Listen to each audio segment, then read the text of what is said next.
భారతదేశం ప్రపంచ పర్యావరణ పరిరక్షణలో ఒక మైలురాయిని సాధించింది. యునైటెడ్ నేషన్స్ కు చెందిన FAO అంటే ఫుడ్ అండ్ అగ్రికల్చర్ ఆర్గనైజేషన్ విడుదల చేసిన గ్లోబల్ ఫారెస్ట్ రిసోర్స్ అసెస్మెంట్ 2025 ప్రకారం భారత్ ఫారెస్ట్ ఏరియాలో తన ర్యాంకింగ్ ను మెరుగుపరుచుకొని 10th ప్లేస్ నుంచి 9th ప్లేస్ కు చేరుకుంది. అంతేకాకుండా యాన్యువల్ ఫారెస్ట్ గ్రోత్ రేట్ లో భారత్, చైనా, రష్యా తర్వాత 3rd పొజిషన్ లో ఉంది. ఈ ఏడాది Bharat forest area 1.91 lakh hectares అంటే సుమారు 0.27% పెరిగింది. ఇప్పుడు GFRA అంటే ఏంటో తెలుసుకుందాము. GFRA ఇది ప్రపంచవ్యాప్తంగా ఉన్న ఫారెస్ట్ రిసోర్సెస్ ను విశ్లేషించి ఒక కాంప్రహెన్సివ్ గ్లోబల్ ఎవాల్యుయేషన్ ను ఇస్తుంది. ప్రతి 5 years కు ఒకసారి forest conditions, resource utilisation and management పై పీరియాడిక్ అప్డేట్స్ ఇస్తుంది.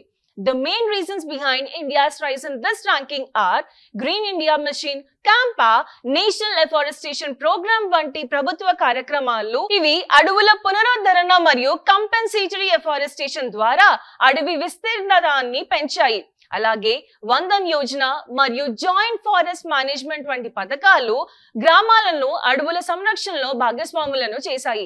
అంతేకాకుండా through advance technologies like Bhuvan, AI based forest mapping system వంటి ప్లాట్ఫామ్స్ ద్వారా ఫారెస్ట్ డేటా అక్యురసీని పెంచి ట్రాన్స్పరెంట్ ఫారెస్ట్ గవర్నెన్స్ ను బలపరిచాయి. Hence, it shows that how strong policies can create real environmental impact.